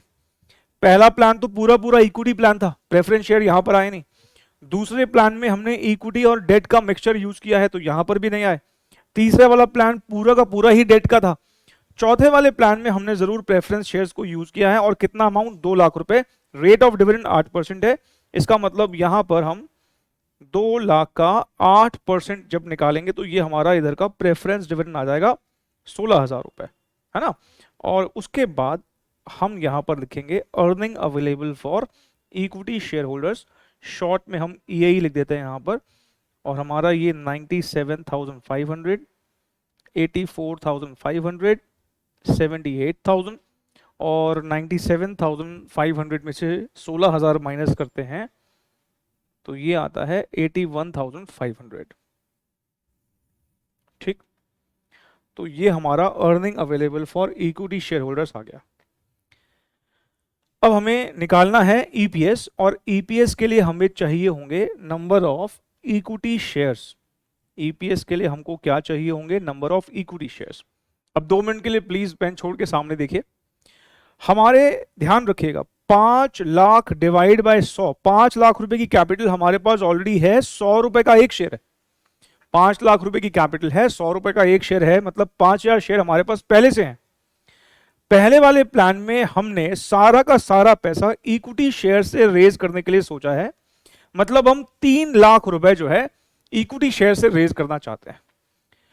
अब सवाल ये उठता है कि जो ये 3 लाख रुपए हम रेज कर रहे हैं, इसके लिए ना बताया नहीं है कि जो ये नए शेयर आएंगे 3 लाख रुपए के, इसका वैल्यू कितना होगा, 100 रुपए, 10 रुपए या कोई और वैल्यू। तो यहां पर मैं आपको एक बात बताना चाहूंगा, जो हम through out FM accounts use करने वाले हैं, वो बात क्या है। हम अगर मान लीजिए कभी भी इक्विटी शेयर, प्रेफरेंस शेयर या डिबेंचर की वैल्यू एज्यूम करते हैं, मैं फिलहाल अभी इक्विटी शेयर की बात करता हूं क्योंकि यहां पे इक्विटी शेयर आ रहा है, तो हम पहले ये देखते हैं क्या हमारा कोई एग्जिस्टिंग इक्विटी शेयर दे रखा है जिसकी कोई वैल्यू पता हो। जैसे यहां पर पता है एग्जिस्टिंग शेयर 100 रुपए का है, तो फिर हम ये मान के चलते हैं कि इस क्वेश्चन में जितने भी शेयर्स हम इशू करेंगे वो 100 रुपए वाले ही करेंगे। ऐसा नहीं है कि एग्जिस्टिंग शेयर 100 रुपए का है, नए वाले शेयर हम 10 रुपए के मान ले, भाई ऐसे तो कुछ शेयर 100 के हो जाएंगे, कुछ शेयर 10 रुपए वाले हो जाएंगे, ऐड नहीं कर पाएंगे ना। तो जब हमें मान लो एग्जिस्टिंग शेयर का वैल्यू पता हो, तो हम ये मान के चलते हैं कि जो नए शेयर इशू होंगे वो भी सेम वैल्यू के ही होंगे, मतलब 100 रुपए के ही होंगे। अगर ये 10 रुपए का होता तो हम नए शेयर 10 रुपए का मान लेते।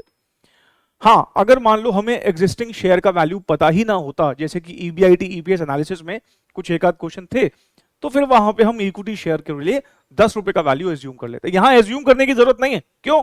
क्योंकि एग्जिस्टिंग शेयर हमारा इक्विटी शेयर कितने रुपए का है, 100 रुपए का, तो यहां पर हम 100 रुपए का ही एज्यूम करते हुए काम करेंगे। मतलब ये हुआ कि 3 लाख रुपए जो हम फर्दर रेज करने वाले हैं उसको हम कहेंगे भाई 100 रुपए का ही शेयर है, मतलब हमारे टोटल शेयर जो हो जाने वाले हैं 5000 प्लस 3000, मतलब 8000 शेयर हमारे हो जाएंगे पहले वाले ऑप्शन में, क्योंकि हमने नया पैसा भी इक्विटी शेयर्स के थ्रू रेज किया है। दूसरे वाले ऑप्शन में हमने 1 लाख रुपए शेयर्स के थ्रू रेज किए हैं, और 2 लाख रुपए क्योंकि हमने डिबेंचर से रेज किए, ऑफ कोर्स उससे तो शेयर्स नहीं बढ़ेंगे, उससे तो इंटरेस्ट हमारा बढ़ गया। तो यहां पर अब हम क्या करने वाले हैं, हम यहां पर ये कहेंगे भी देखो 5 लाख रुपए की कैपिटल तो हमारे पास पहले से ही है, 1 लाख रुपए की कैपिटल हमने और रेज कर ली। मैं अब इस बार दोनों को जोड़ के एक साथ ही 100 से डिवाइड कर रहा हूं, तो हमारे नंबर ऑफ शेयर्स कितने हो जाएंगे, 6000। कहने वाले ये कह सकते हैं कि सर यहां तो सिर्फ शेयर वर्ड है, इक्विटी शेयर वर्ड कहां लिखा हुआ है, ये तो प्रेफरेंस शेयर भी हो सकते हैं। देखो भाई, प्रेफरेंस शेयर्स वालों के साथ ना एक एक्स्ट्रा फीचर, एक स्पेशल प्रिविलेज अटैच्ड है कि उनको प्रेफरेंस मिलती है। प्रेफरेंस शेयर्स अनलेस क्वेश्चन खुद गए, हम खुद से कभी प्रेफरेंस शेयर नहीं एज्यूम करते। अगर शेयर वर्ड बोलता है तो हम जनरली जो शेयर्स का मतलब होता है इक्विटी शेयर्स, हम इक्विटी शेयर ही मान के चलते हैं। तो यहां पे सिंपली शेयर लिखा है तो इक्विटी शेयर ही मान के चलेंगे, प्रेफरेंस बोलेगा तब प्रेफरेंस शेयर माना जाता है। अच्छा, तीसरे वाले प्लान में तो हमने सारा ही पैसा टर्म लोन से रेज किया है, तो यहां जो हमारे एग्जिस्टिंग शेयर्स हैं 5 lakh, existing share capital 5 lakh की जो है वही रहने वाली है, मतलब शेयर का नंबर यहां पर कितना होगा, 5000।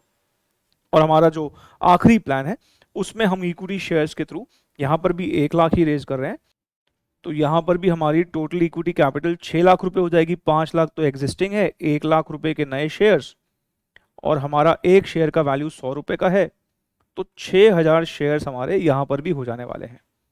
अब अर्निंग पर शेयर निकालना कोई बड़ी बात नहीं है, हम अर्निंग अवेलेबल फॉर इक्विटी, मतलब इक्विटी वाले के लिए जो कमाई करी है उसको हम डिवाइड कर देंगे जितने इक्विटी शेयर्स हमारे पास हैं, नंबर ऑफ इक्विटी शेयर्स है। यहाँ इक्विटी वालों की कमाई है 97,500, और ये कमाई बटेगी 8000 शेयर्स पर। तो 97,500 को 8000 से जब मैं डिवाइड करता हूँ तो ये आ रहा है 12.1875, तो इसको मैं 12.19 लिख देता हूँ, ठीक है।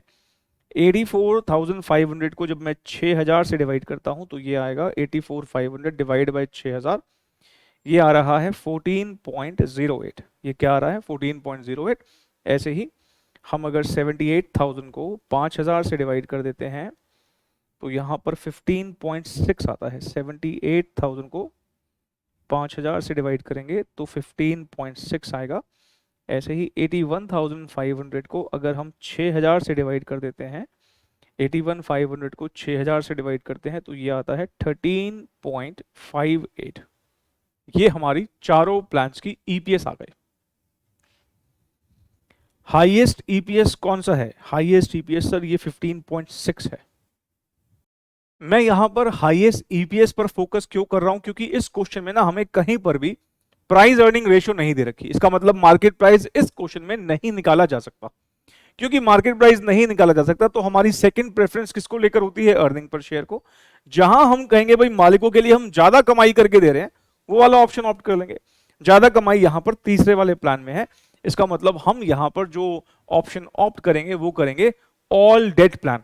आप देखेंगे ना, जो ये प्लान नंबर 3 था, प्लान नंबर 3 में आपने क्या किया है? सारा का सारा पैसा आपने टर्म लोन से रेज किया है। मतलब हम यहां पर ये कहेंगे क्योंकि ईपीएस मैक्सिमम इस वाले प्लान में आ रहा है, इसलिए हमें पैसा सारा का सारा टर्म लोन से रेज करना चाहिए। तो इसने हमसे क्या पूछा था? इसने हमसे ये पूछा था, you are required to suggest the best alternative giving your comment. तो आइए जरा हम अपना बेस्ट ऑल्टरनेटिव सजेस्ट कर देते हैं।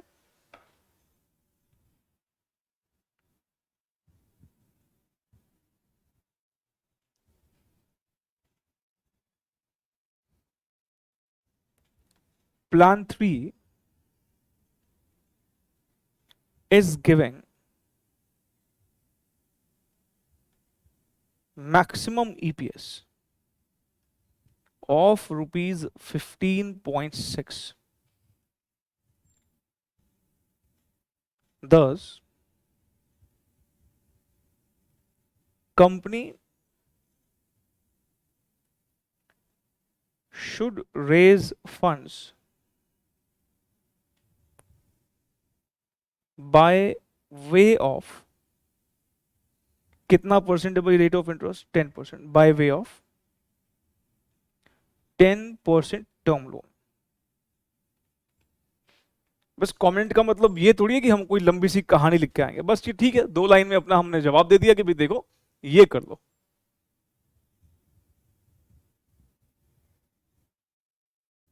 मुझे लगता है कि इस क्वेश्चन में आपको कोई प्रॉब्लम नहीं आई होगी, सिंपल ही क्वेश्चन था। आइए अब अगले क्वेश्चन की तरफ बढ़ते हैं, जो कि हमारा एक प्रैक्टिस क्वेश्चन है, समझिए आप। क्वेश्चन नंबर 2, इसमें एक नया पॉइंट भी है समझने के लिए, एक ध्यान रखने के लिए। क्या है वो अब देखेंगे भी। आइए पहले क्वेश्चन पढ़ते हैं। Govinda entertainers limited has 10 lakh shares. पहले तो इस बात को ध्यान दें कि 10 लाख के आगे रुपीज नहीं लिखा, आगे शेयर वर्ड लिखा है। इसका मतलब हमें सीधे ही शेयर दे रखे हैं। Of rupees 10 each with a market price of rupees 50 रुपए पर share. It has also issued bonds for rupees 4 crore at 12% per annum. अब इस क्वेश्चन में और पिछले क्वेश्चन में फर्क क्या था? पिछले क्वेश्चन में हमारी जो एग्जिस्टिंग पैसा था वो सिर्फ इक्विटी वालों का लगा हुआ था। 5 लाख रुपए की कैपिटल थी, 100 रुपए का एक शेयर था। यहां पर हमारा एग्जिस्टिंग पैसा, इक्विटी शेयर्स तो है हमारे पास 10 लाख, उसके अलावा हमने 4 करोड़ रुपए बॉन्ड से भी रेज कर रखे हैं। मतलब हम 4 करोड़ पर अभी एग्जिस्टिंग कुछ इंटरेस्ट पे कर रहे हैं। ये हमारा एग्जिस्टिंग कैपिटल है। नया पैसा आप कहीं से भी रेज करो, आपके 10 लाख शेयर रहने वाले हैं और आपका इस 4 करोड़ पे तो ब्याज जाता जाएगा नहीं। अब आइए आगे बात करता है। अब वो नए पैसे की बात कर रहा है। It is considering an expansion plan and needs to mobilise rupees 5 crore rupees. मतलब हमें जो नया पैसा चाहिए वो कितना चाहिए? 5 CR। और ये 5 CR रेज करने के लिए हमें यहां पर 4 ऑप्शंस दिए हैं। पहला ऑप्शन, पूरा का पूरा इक्विटी से रेज कर लो। दूसरा ऑप्शन, पूरा का पूरा उधार मतलब बॉन्ड से रेज कर लो। तीसरा ऑप्शन, सारा का सारा पैसा प्रेफरेंस शेयर से रेज कर लीजिए। सारा पैसा किससे रेज कर लीजिए? प्रेफरेंस शेयर से रेज कर लीजिए। और चौथा ऑप्शन कॉम्बिनेशन का है, आधा इक्विटी से रेज कर लीजिए और आधा पैसा बॉन्ड से रेज कर लीजिए। मतलब 4 रास्ते यहां पर भी हैं। आगे कहता है कि हम 35% के टैक्स ब्रैकेट में हैं। कह रहा है if the company is hopeful of generating an EBIT of 2.5 CR after expansion, which method of financing is best from shareholders viewpoint? अब अगर क्वेश्चन आपने पढ़ा है मेरे साथ तो आपने देखा कि यहां पर भी हमें क्वेश्चन नंबर 1 की तरह ही पी रेशो की इंफॉर्मेशन नहीं दे रखी। मतलब यहां पर भी हम अर्निंग पर शेयर को ही बेस बनाते हुए जिसका मैक्सिमम ईपीएस होगा वो वाले रास्ते को, वो वाले ऑप्शन को हम ऑप्ट कर लेंगे। अब होगा क्या कि जब ये क्वेश्चन आप सॉल्व करेंगे तो आप एक दुविधा में फंसेंगे। वो दुविधा क्या है? आपको ये समझ नहीं आएगा कि हम यहाँ पर सारी की सारी जो फिगर्स यूज करें वो करोड़ में ही लिखें, क्योंकि हमें आप देख रहे हैं करोड़ करोड़ कई बार लिखा हुआ है, या हम जैसे 2.5 करोड़ है तो आगे क्या सारी जीरो लगा के काम करें, ईबीआईटी 2.5 करोड़ का है तो क्या सारी जीरो लगा के काम करें। इतनी जीरो लगाने पर ऑफ कोर्स गलती होने के चांसेस हैं, एक आध जीरो मैंने जैसे पहले भी कहा गिरने के पूरे पूरे चांस है, मतलब एक आध जीरो मिस हो सकती है कहीं पर। तो मेरे को जो एक रास्ता यहां दिखता है वो दिखता है कि हम ऐसा कर लेते हैं कि इस आंसर को ना लैक्स में देते हैं। अब लैक्स में जैसे ही आप इसका आंसर दोगे तो आपको ध्यान रखना है 1 करोड़ में 100 लाख होते हैं, तो 4 करोड़ में 400 लाख होंगे, मतलब हम 4 करोड़ ना बोल के 400 लाख बोल लेंगे, 2.5 सीआर ना बोल के 250 लाख बोल लेंगे। लैक्स में लिखने से ना हमारा काम थोड़ा सा बीच का सिंप्लीफाई हो जाएगा, बैलेंस हो जाएगा। अगर हम ये कहें कि नहीं सीआर में लिखेंगे तो सीआर में ना कई बच्चे परेशान क्या होते हैं कि ये 10 लाख शेयर को अगर मैं करोड़ में कन्वर्ट करूंगा तो उसको मुझे 0.1 सीआर बोलना पड़ेगा। भाई सारी बातें करोड़ में लिखोगे तो आपको जो इन्फॉर्मेशन लैक्स में है उसको भी सीआर में कन्वर्ट करना पड़ेगा, और अगर आप कहो नहीं मैं तो सारी जीरो ही लगाऊंगा तो वहां पर तो गड़बड़ होने के और ज्यादा चांसेस हैं। तो हमने कहा एक बीच का रास्ता चुनते हैं, हम इस आंसर को लैक्स में देते हैं। ठीक है, तो आइए देखते हैं, इसमें बस यही एक नया पॉइंट है, बाकी तो सब कुछ आपको लगेगा अरे तो हमने पहले भी किया था, पिछली बार भी किया था। आइए, मतलब दो नए पॉइंट है, मैं बताता हूं दूसरा कौन सा है। Statement showing determination of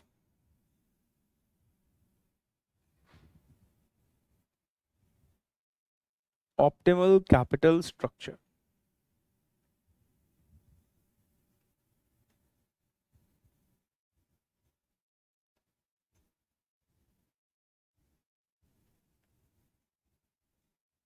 Particulars, plan 1, plan 2, plan 3, plan 4।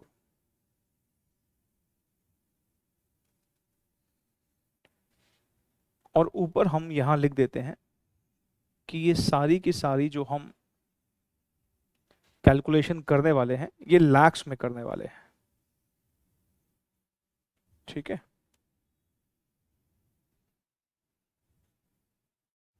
सबसे पहले ईबीआईटी लिखेंगे। ईबीआईटी कितना लिखेंगे, लैक्स में लिख रहे हैं, 2.5 सीआर दे रखी है तो 250 लाख लिख लेते हैं। ठीक है ना, आप ऊपर चाहो तो ये बात लिख लो, ये आपके हमारे लिए, ठीक है ना, रजिस्टर्स के अपर मार्जिन पे लिख लो आप 1 सीआर मतलब 100 लाख, 1 करोड़ में 100 लाख होते हैं पता है ना आपको। तो 2.5 सीआर को लैक्स में कन्वर्ट करना हो तो 2.5 को 100 से मल्टीप्लाई कर देंगे, है ना। 2.5 को 100 से मल्टीप्लाई करने पर क्या आ जाएगा, 250 लाख आ जाएगा। ऐसे ही सारी इंफॉर्मेशन जो भी हमें करोड़ में दे रखी है उसको लैक्स में ऐसे कन्वर्ट कर देंगे 100 से मल्टीप्लाई करके।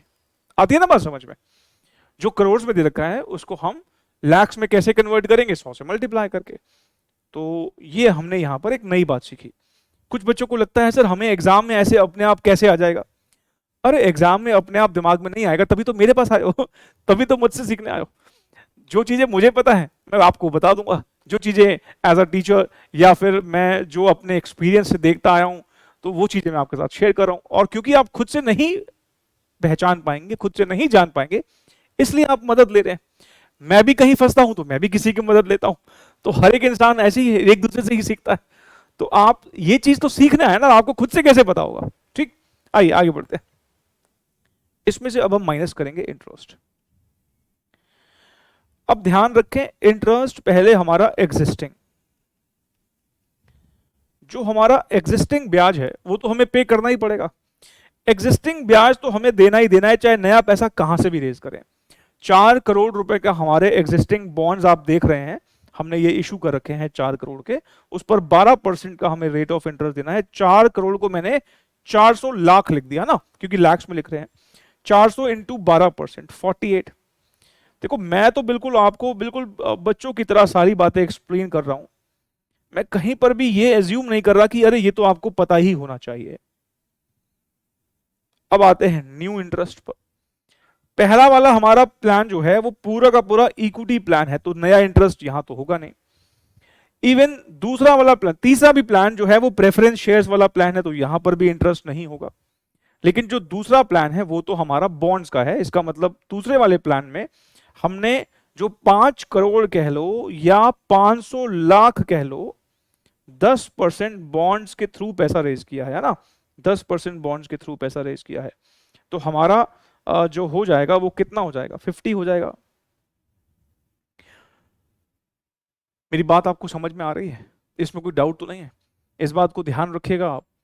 जो हमारा पुराना उधार है, कुछ बच्चे को लगता है कि सर पुराना जो 400 करोड़ है, नया जो 500 करोड़ है, दोनों को जोड़ के 900 करोड़, उस पर निकाल दो 10%। ऐसा नहीं कर सकते आप। पुराना जो हमारा उधार है उसका रेट ऑफ इंटरेस्ट अलग है, 12% है, 12% का रेट ऑफ इंटरेस्ट है। अब जो हम नया उधार ले रहे हैं उस पर हमारा रेट ऑफ इंटरेस्ट 10% का है। तो पुराना इंटरेस्ट अलग रेट से निकल रहा है, नया इंटरेस्ट अलग रेट से निकल रहा है, तो इसलिए अलग अलग निकालना पड़ेगा। 500 प्लस 400, 900 का 10% नहीं कर सकते ना, क्योंकि 500 पर अलग रेट ऑफ इंटरेस्ट है और 400 पर अलग रेट ऑफ इंटरेस्ट है। इस बात को ध्यान रखें प्लीज। आइए, अच्छा, आखिरी वाला प्लान हमारा जो है उसमें भी बॉन्ड्स हैं और 10% रेट ऑफ इंटरेस्ट है, यहां पर भी 10% रेट ऑफ इंटरेस्ट है, यहां पर भी। तो हम, और कितना परसेंट पैसा, 50% पैसा, मतलब 500 लाख का आधा कितना हो गया, 250 लाख। 250 लाख का 10% होता है 25 लाख रुपए। भाई 50 का आधा कर लो, 25 लाख हो गया ना। ये एक नया पॉइंट था इंटरेस्ट को लेकर, इस क्वेश्चन में नया पॉइंट था। पिछले क्वेश्चन में ऐसा कुछ नहीं था जहां पर हमारा कोई एग्जिस्टिंग इंटरेस्ट जा रहा हो, यहां पर एग्जिस्टिंग इंटरेस्ट जा रहा था जो हमने पे किया। एग्जिस्टिंग इंटरेस्ट तो हमें देना ही पड़ेगा, चाहे आप नया पैसा इक्विटी शेयर से रेज करो। भाई नया पैसा अगर इक्विटी से रेज कर रहे हो तो नए इक्विटी शेयर आएंगे ना, जो पुराना उधार है उस पर तो ब्याज देते ही रहना पड़ेगा। ऐसा कुछ याद है? हमने ईबीआईटी ईबीएस एनालिसिस का एक क्वेश्चन वहां भी सॉल्व किया था, जो शायद बिल्कुल आखिरी क्वेश्चन हमने एक सॉल्व किया था एक। चलिए, हमारा ईबीटी आ जाता है यहां पर 202, ये हो गया। 250 में से अगर मैं 98 माइनस करता हूं तो 152 आता है। फिर 250 में से हम 48 माइनस कर लेते हैं तो ये 202 आता है। 250 में से अगर हम 48 और 25 माइनस करते हैं,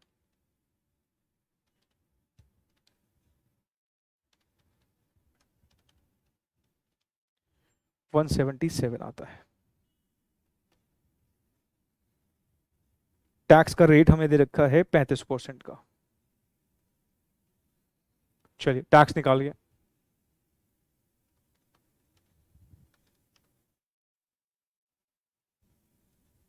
70.7, 152 का 35% होता है 53.2, 202 का 35% होगा 70.7, 177 का 35% होगा 61.95।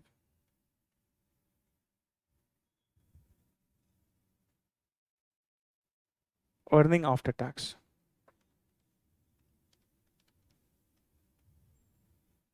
ये आ रहा है 131.3, ये है 98.8,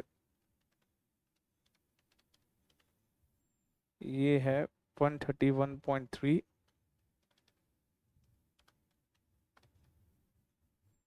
और ये आ रहा है 115.05। ठीक है ना। अब इसमें से हम माइनस करेंगे प्रेफरेंस वालों का डिविडेंड। एग्जिस्टिंग तो हमारा कोई प्रेफरेंस शेयर कैपिटल है नहीं। अच्छा, अब नया प्रेफरेंस डिविडेंड जो है, देखो पहले दो प्लान तो इक्विटी और बॉन्ड वाले हैं, तो यहां तो प्रेफरेंस डिविडेंड होगा नहीं। और इवन लास्ट वाले प्लान में भी इक्विटी और बॉन्ड से पैसा रेज हो रहा है, तो लास्ट वाले प्लान में भी प्रेफरेंस नहीं है, बस तीसरे वाले प्लान में ही प्रेफरेंस है। और रेट ऑफ डिविडेंड 12% का है। तो जो 500 करोड़ रुपए हम रेज कर रहे हैं उस पर 12% का डिविडेंड मेरे ख्याल से 60 लाख रुपए होगा। 5 करोड़ रुपए, 500 करोड़ नहीं, 5 करोड़ रुपए, 5 करोड़ मतलब 500 लाख, 500 लाख का 12% कितना होता है, 60 लाख। 60 लाख रुपए का डिविडेंड हमारा यहां पर हो जाएगा माइनस, और ये हमारा आ जाएगा earning available for equity share holders.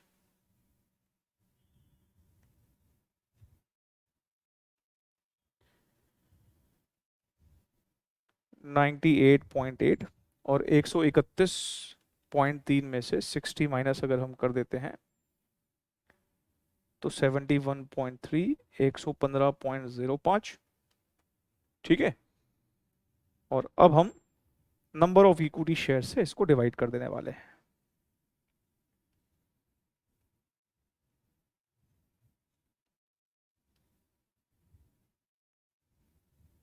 ठीक, अब जो ये नंबर ऑफ इक्विटी शेयर्स जो है ना, यहां पर थोड़ा सा ध्यान देने वाली बात है, यहां पर कैलकुलेशन में गड़बड़ हो सकती है, तो पहले आप मेरी बात को सुनिएगा प्लीज। देखिए, जो हमारा यहाँ पहला ऑप्शन है उसमें हम अपने सारे के सारे पैसे, जो ये 5 करोड़ रुपए हैं, मतलब 500 लाख है, बिकॉज लाख में बात हो रही है, ये 500 लाख रुपए हम इक्विटी के थ्रू रेज कर रहे हैं और अपना एक शेयर 40 रुपए में इशू कर रहे हैं। ऑफ कोर्स इस वाले ऑप्शन में हमारे नंबर ऑफ इक्विटी शेयर्स बढ़ेंगे, लेकिन कुछ बच्चे बाद में जब खुद से पढ़ते हैं, जब रिवीजन करते हैं, तो कुछ बच्चे इस बात को लेकर थोड़ा सा कंफ्यूज होते हैं कि सर, जब हमारे कंपनी का जो शेयर प्राइस है उसका मार्केट में 50 रुपए का प्राइस चल रहा है, तो हम 40 में क्यों इशू करेंगे? आपको देखो ना, 50 रुपए लिखा हुआ है। मैंने कहा बात तो बिल्कुल लॉजिकल सी है कि जब 50 रुपए का मार्केट प्राइस है, 40 में क्यों इशू करेंगे? इसका रीजन भी बड़ा सिंपल है, मतलब ऐसा नहीं है बड़ा हाई फाई सा रीजन है। आप देखोगे, सुनोगे, आपको कि हाँ, बड़ी कॉमन सेंस वाली बात है। देखिए, मैंने आते ही आपके साथ एक रिलायंस का एग्जांपल दिया। मैंने कहा भाई देखो, रिलायंस अगर पैसा रेज करना चाहती है शेयर मार्केट से नए शेयर इशू करके, और मान लो उसका शेयर प्राइस 2500 रुपए के आसपास चल रहा है, ऊपर नीचे हो सकता है, कहीं मेरे से लड़ने आ जाओगे सर ये तो प्राइस है नहीं, 2500 रुपए के आसपास चल रहा है, और रिलायंस अगर कहे कि हम अपना एफपीओ लेके आएंगे, एक फर्दर पब्लिक ऑफर लेके आएंगे और वो भी 2500 पे लाएंगे, तो आप मुझे सोच के बताइए, मैं एज एन इन्वेस्टर क्या उनके एफपीओ में पार्टिसिपेट करूं? मुझे लगेगा यार मार्केट में भी तो 2500 का मिल ही रहा है, मैं क्यों इनके पब्लिक ऑफर में पार्टिसिपेट करूं? और पता नहीं शेयर देंगे कि नहीं देंगे, ओवर सब्सक्रिप्शन हो जाएगी तो प्रोराटा वगैरह इतने चक्कर पड़ेंगे। बेहतर है कि मैं सीधा मार्केट से खरीद लेता हूं, जितने शेयर चाहिए वहां से मिल जाएंगे 2500 के। मतलब कहने का यह है कि अगर हम अपने इशू का प्राइस वही रख देंगे जो हमारे शेयर का मार्केट प्राइस चल रहा है, तो जो नया इन्वेस्टर हमारे साथ जुड़ना चाहता है उसके पास कोई मोटिवेशन नहीं रहेगा हमारे एफपीओ में पार्टिसिपेट करने का। इसलिए जब भी हम कोई नया पब्लिक ऑफर लेके आते हैं, तो हमारा जो मार्केट प्राइस चल रहा होता है, हम उससे थोड़ा डिस्काउंट पे लेके आते हैं, ताकि सामने वाले के पास मोटिवेशन रहे हमारे इस पब्लिक ऑफर में पार्टिसिपेट करने का। यहां पर भी वही बात देखिए, हमारी कंपनी का मार्केट प्राइस 50 रुपए का चल रहा है, 50 रुपए का ही हम अपना इशू ले आएंगे ना, तो लोग पार्टिसिपेट नहीं करेंगे। हम उनको लालच दे रहे हैं, भी देखो 50 रुपए का, हम 50 रुपए की चीज तुमको 40 रुपए में दे रहे हैं, हमसे 40 में खरीद लो और उसके बाद मार्केट में बेच देना 50 रुपए का। 10 रुपए सीधे सीधे तुम्हारा क्लीन प्रॉफिट है, पूरी जेब में तुम्हारे 10 रुपए। तो इसलिए हम देखते हैं कि जो इशू आता है वो मार्केट प्राइस से थोड़े डिस्काउंट पे आता है। हालांकि हम आगे चल के ऐसे क्वेश्चंस करेंगे जहां पर हमें इशू प्राइस नहीं दे रखा होगा, फिर वहां पर हम एजम्पशन लेंगे कि ये मार्केट प्राइस ही बेसिकली हमारा इशू प्राइस होगा, ठीक है ना। लेकिन वो जब आगे आएगा तब देखेंगे। अभी के लिए हमें इशू प्राइस दे रखा है, तो इस मार्केट प्राइस का एज सच कोई सिग्निफिकेंस नहीं रहता।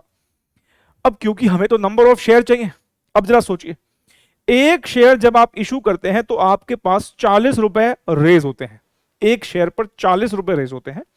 मुझे 5 करोड़ मतलब 500 लाख, क्योंकि हम सारी फिगर्स यहां पे लैक्स में लिख रहे हैं, 500 लाख रेज करने हैं, 500 लाख रेज करने हैं।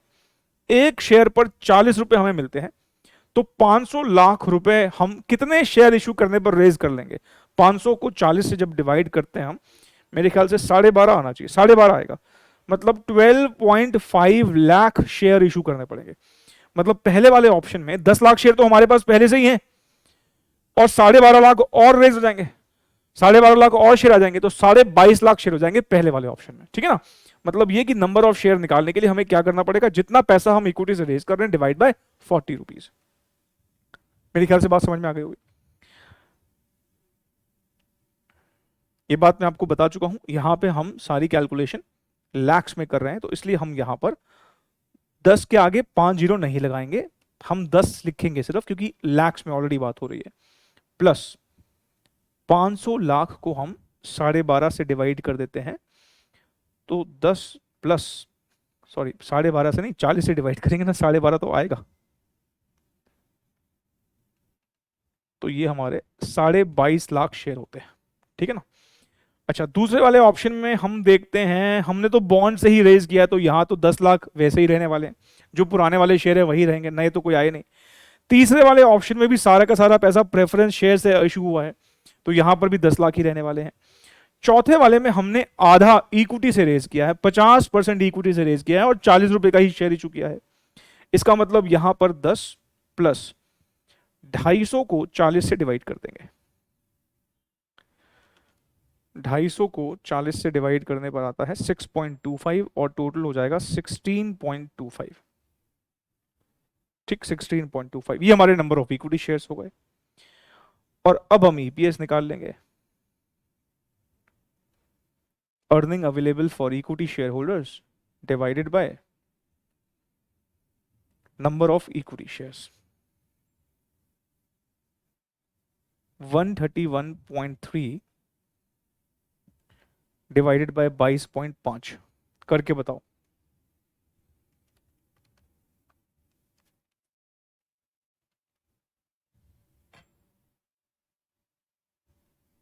5.84 आ गया। 98.8 अपॉन 10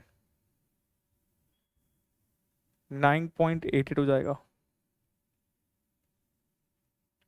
ये 7.13 हो जाएगा।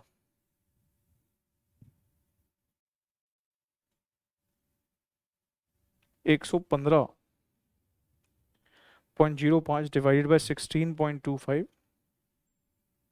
ये 7.08 हो जाएगा। तो यहां पर बताइए भाई सबसे बेस्ट प्लान कौन सा है? सर प्लान 2 सबसे बेस्ट है बिकॉज यहां पर सबसे ज्यादा ईपीएस यहां पर मिल रहा है। तो हमारा सजेशन क्या रहने वाला है? लिखेंगे सजेशन,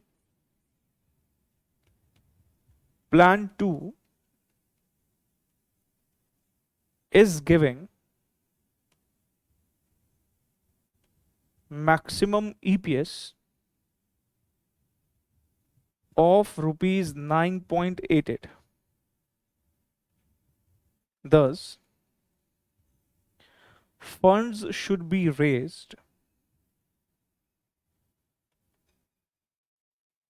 by way of, बताइए भाई प्लान जो 2 है उसमें हमने फंड्स कहां से रेज किए हैं? बॉन्ड से रेज किए हैं, 10% बॉन्ड से रेज किया है।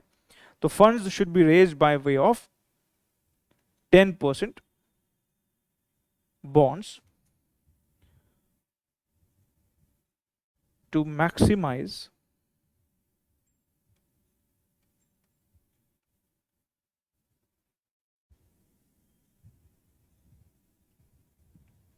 shareholders रिटर्न भी लिख सकते हो, वेल्थ भी लिख सकते हो। ठीक है, तो ये हमारा हो गया आंसर।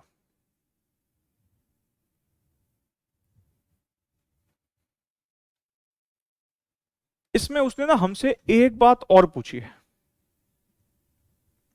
अब उसके लिए हमें कोई कैलकुलेशंस नहीं करने हैं। उसने हमसे क्या पूछा है?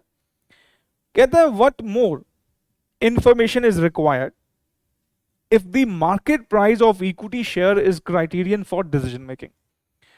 हमने अभी अभी डिस्कस किया था कि अगर हमें मार्केट प्राइस निकालना है तो हमें फिर क्या करना पड़ेगा? हमें ईपीएस को पीई रेशियो से मल्टीप्लाई करना पड़ेगा। तो कह रहा बताओ और क्या इंफॉर्मेशन आपके पास होती कि आप मार्केट प्राइस निकाल लेते? हमारे पास अगर पी रेशियो और होता तो हम मार्केट प्राइस निकाल देते और फिर मार्केट प्राइस के बेसिस पे बताते कि भाई ये वाला प्लान ज्यादा बेहतर है। तो इसका आंसर एक लाइन में ही देना है कि क्या इंफॉर्मेशन चाहिए हमें? पी रेशियो चाहिए। अभी बताया ना मैंने आपको, अभी हम करेंगे आगे सॉल्व करेंगे क्वेश्चंस। पर पी रेशियो का फॉर्मूला क्या था? पी मतलब प्राइस तो मार्केट प्राइस, ई मतलब अर्निंग तो अर्निंग पर शेयर, तो market price per share upon earning per share.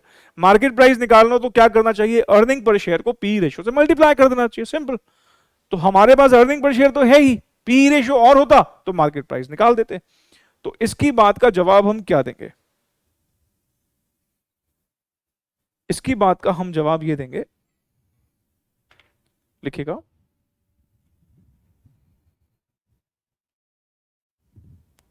Price earning ratio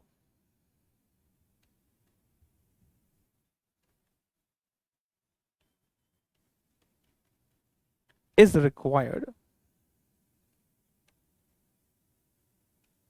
to calculate market price of a share।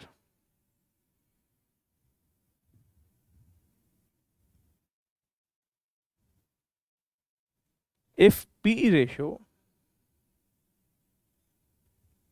is given, we can calculate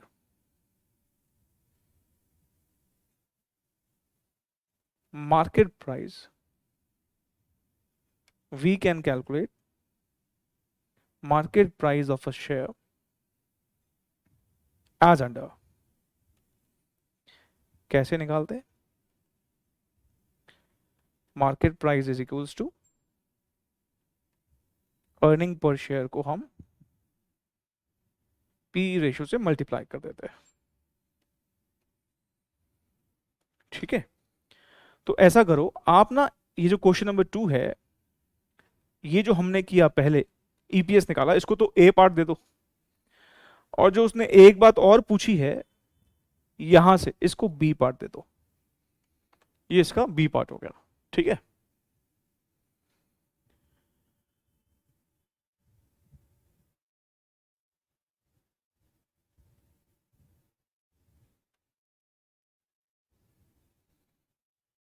देखिए जो हम अब आगे के क्वेश्चन सॉल्व करेंगे ना, उसमें थोड़ा सा मुझे कुछ और नया कॉन्सेप्ट आपको पहले बताना पड़ेगा, और वो ना फिर एक कॉन्टिन्यूस डिस्कशन है।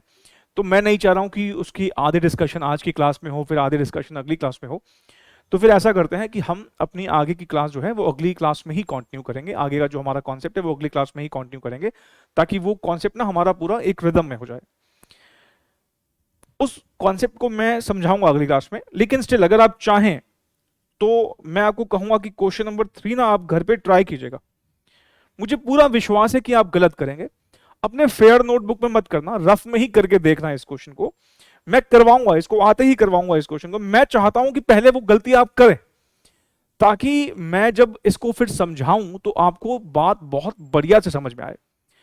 99% चांसेस हैं कि आप इसको गलत ही करेंगे, भले ही आपको यह सवाल दिखने में कितना ही आसान क्यों ना लग रहा हो। अनलेस आपने पहले पढ़ रखा है तो एक अलग बात है, आपने अगर ग्रेजुएशन वगैरह में ऑप्टिमल कैपिटल स्ट्रक्चर पढ़ रखा है तो एक अलग बात है। लेकिन अगर आप फर्स्ट टाइम कर रहे हैं तो मैं आपसे ये कहूंगा कि 99% चांसेस है कि आप इस सवाल को गलत ही करके आएंगे, और यही वो नया कॉन्सेप्ट है जो मुझे आपके साथ अगली क्लास में डिस्कस करना है। फिर भी मैं चाहूंगा कि आप इसको पहले रफ में एक बार ट्राई कीजिएगा, ताकि फिर आप अपनी इस गलती को मेरे साथ अगली क्लास में जब आप मैच करेंगे ना उस गलती को, तो आपके दिमाग में वो गलती क्योंकि हो जाएगी आपके हाथ से, तो बहुत लंबे समय तक याद रहेगी आपको। तो एग्जाम में अगर उस तरह का क्वेश्चन आएगा तो एग्जाम में वो गलती आपसे नहीं होगी। बाकी वो गलती क्या है अगली क्लास में ही मैं आपको बताऊंगा। मिलते हैं हम अगली क्लास में। Thank you so very much, take care.